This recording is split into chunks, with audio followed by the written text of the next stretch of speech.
ఎవరి మీదైనా పార్టీలకు అతీతంగా మేము కేసు ఫైల్ చేస్తున్నాం, దర్యాప్తులు చేస్తున్నాం. అందులో కూడా ఎక్కడ కూడా టాలరేట్ చేసే ప్రసక్తి లేదు. మేము ప్రజాస్వామ్యబద్ధంగా వెళ్తున్నాం. నీతికి నిజాయితీకి విలువలతో కూడిన రాజకీయాలు చేయడానికి సిద్ధపడ్డ వ్యక్తి చంద్రబాబు నాయుడు గారు. అటువంటి వ్యక్తి ఆధ్వర్యంలో ఈరోజు సీఎం గారి ఆధ్వర్యంలో జరుగుతున్న, సీఎం గారు ఈరోజు సీఎంగా ఉన్న నేపథ్యంలో ఎలక్షన్ కమిషన్ ఆధ్వర్యంలో జరుగుతున్న ఎలక్షన్ ఇది. ఎక్కడా కూడా ఎటువంటి అవకతవకలకి కానీ మీరంటున్న ఆరోపణలు అటువంటి పరిస్థితి ఇక్కడ లేదు అని చెప్పడానికి నేను విత్ ప్రూఫ్స్ కూడా చూపిస్తున్నా. ఇది కూడా మీకు ఎలక్షన్ కమిషన్ ఆ రోజు finally the polling stations in Vontimitta were published on 17/7/2025 and those of the Pulivendula 19/7/25.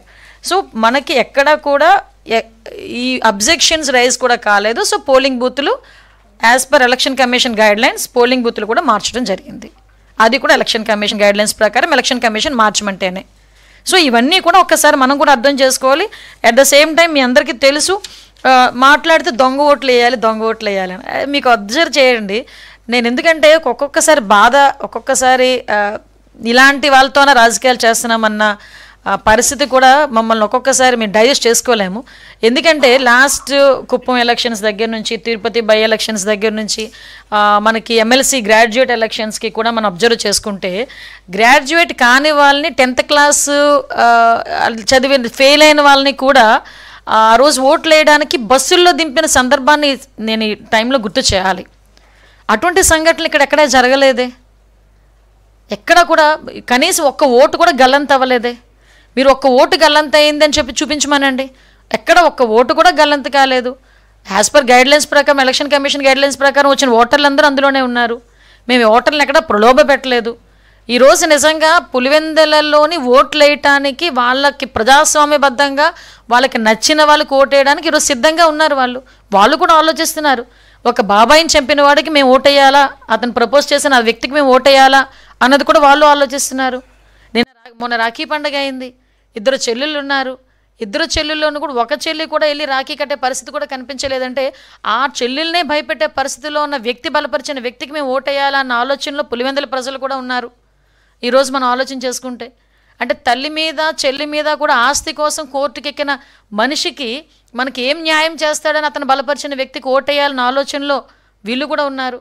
అంటే నేనేమంటానంటే, ఇప్పుడు మీరు కూడా అబ్జర్వ్ చేసుకోవాలి ఒకసారి. మనం ఈరోజు ప్రజాస్వామ్యబద్ధంగా పనిచేస్తున్న ఇప్పుడు జరుగుతున్న ఈ ఎన్నికల్లో అవి జరుగుతున్నాయి ఇవి జరుగుతున్నాయని ఊహాగానాలు చేసేసి ఎక్కడెక్కడో అంటే మేము గవర్నర్ని కలుస్తాం, కలవండి, మంచిదే, మీకున్న హక్కు ప్రకారం మీరు గవర్నర్ గారిని కలవాలి, గవర్నర్ గారికి రిప్రజెంటేషన్ ఇవ్వండి, ఫ్యాక్ట్లు మాట్లాడండి. బయటకు వచ్చి కూడా ప్రజల్ని మభ్యపెట్టే విధంగా మాట్లాడొద్దు. మీరు మాట్లాడిన ప్రతి దానికి సమాధానం మా దగ్గర ఉంది. మళ్ళీ చెప్తున్నా, ఎలక్షన్ బూతులు మార్చారని నాకు విషయం ఏంటంటే, అవినాష్ రెడ్డి గారు కూడా చదువుకున్నారు, ఎన్నిసార్లు ఎంపీ చేశారు, ఆయనకి ఎలక్షన్ రూల్స్ తెలుసు. పోలింగ్ బూత్ మార్చడంలో ఎవరి ప్రమేయం ఉంటుందన్న సంగతి ఆయనకి కూడా తెలియాలి. జగన్మోహన్ రెడ్డి గారు ఎంపీగా చేశారు, ఒక సీఎం చేసిన వ్యక్తికి ఎలక్షన్ పోలింగ్ బూతులు మార్చాలంటే ఏం చేయాలి, ఎలా జరుగుతుందన్న సంగతి తెలియదా? ఈరోజు వచ్చి కూటమి ప్రభుత్వం మీద బురద జల్లేదానికి విపరీతమైన ప్రయత్నాలు చేస్తున్నారు. నేను ఒకటే చెప్తున్నానండి, ఈరోజు ప్రజాస్వామ్యబద్ధంగా జరుగుతున్న ఈ ఎలక్షన్లో కంపల్సరీగా ప్రజలందరూ కూడా స్వచ్ఛందంగా బయటకు వచ్చి వాళ్ళు నచ్చిన వ్యక్తికి ఎన్నుకోవడానికి సిద్ధంగా ఉన్నారు. అట్ ద సేమ్ టైం మీ అందరికీ తెలిసిందే, ఈరోజు జగన్మోహన్ రెడ్డి గారికి పాస్ట్ ఎక్స్పీరియన్సెస్ కొన్ని ఉంటాయి. అంటే ఇలా చేశాం కదా, మళ్ళీ ఇలా చేస్తారేమో అన్న ఎక్స్పీరియన్సెస్ కొన్ని ఉంటాయి. దాని నేపథ్యంలో అయినా ఆయన ఎక్కువగా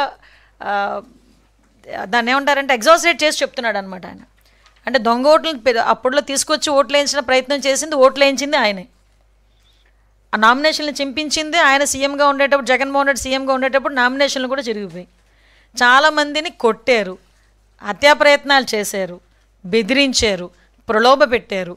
ఇవన్నీ జగన్మోహన్ రెడ్డి తాలూకా నైజాలు. మేము ఈరోజు ప్రజాస్వామ్యబద్ధంగా ఎలక్షన్స్ నిర్వహిస్తున్నాం, దీనిలో ఎటువంటి అపోహలు పడాల్సిన అవసరం లేదు.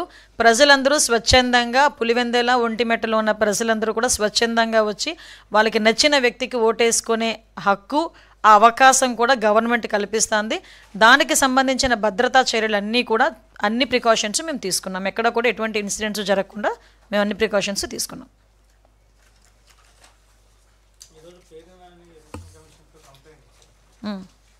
ఏమని సార్ దౌర్జన్యాలు అంటే నాకు అదే అర్థం కానిది ఏంటంటే